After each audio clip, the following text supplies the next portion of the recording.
Today we're going to look at the start of section 5.4, and that is simplifying rational expressions.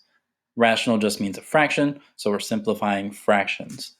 Eventually, throughout the rest of this section and the chapter, we'll be adding, subtracting, multiplying, and dividing fractions. At the end of those problems, you're going to have to simplify it, so this really is going to come into play throughout the rest of the chapter. So as we said, a rational expression is just a fraction, and we know that we have to simplify all fractions for our final answer. To simplify a fraction, we can cancel any common factors that's the same in the top and the bottom. It's important, though, that we recognize that they have to be factors, meaning multiplication, not addition or subtraction. If we take a fraction that we all know, 5 over 10, I could rewrite 5 as 1 plus 4. I could rewrite 10 as 6 plus 4, and although we have the common 4 in the top and the bottom, we can't cancel because there's addition between them. Those aren't factors, so we can't cancel it. We know that 5 over 10 shouldn't simplify down to 1/6, but that's the reason why. I could rewrite 5 as 5 times 1. Those are factors. I could rewrite 10 as 5 times 2. And now I can cancel those common 5s, which would leave me with a simplified fraction of 1/2. So looking at a nice one with just numbers, but notice that you can't cancel when there's addition in between. You have to have multiplication, which means you're going to have to factor most of these problems. So looking at a few examples. In this first example, there's no addition or subtraction in this problem, so we can go straight to canceling. When we do cancel, we just treat the numbers as if they were their own fraction. We can divide those both by 7, leaving me with a 4 in the top and a 5 in the bottom. And looking at the variables, I have x times x times x in the top, 5x is multiplied in the bottom. We can cancel those out. We keep our base of x, and that would leave us with 2 x's in the bottom for x squared. Remember, we subtract our exponents when we're dividing.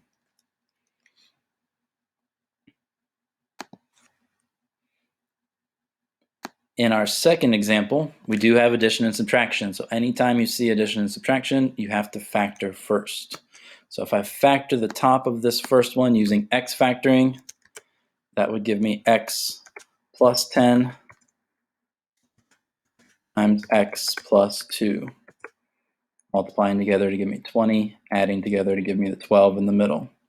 In the bottom, I can factor out a greatest common factor of 3, leaving me with x plus 2.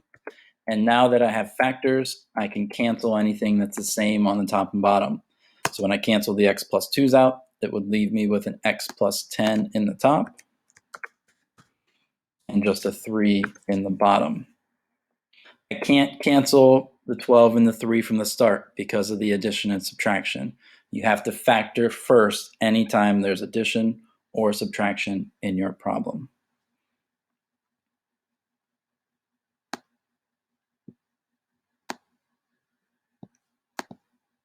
So looking at 2 more examples here.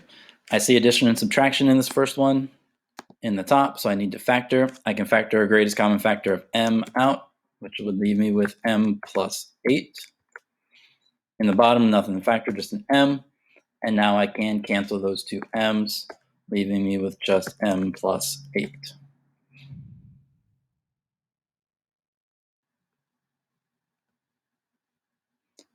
In our last example, there's addition in both parts, so I do need to factor anything that I can.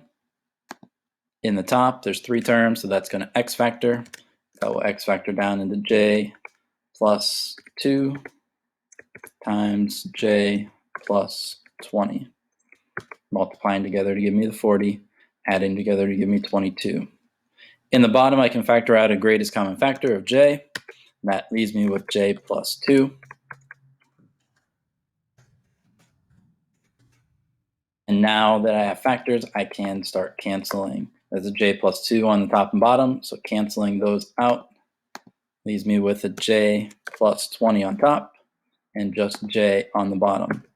Once again, I can't cancel the j's. It's very tempting, but the j in the top is being added with the 20. If it was multiplying, I could cancel it out, but since it's adding, this is my final answer. Hope this helps you as you're working through your problems. Once again, if you do have any questions, please email or create a Flipgrid, and I will get back to you as soon as I can.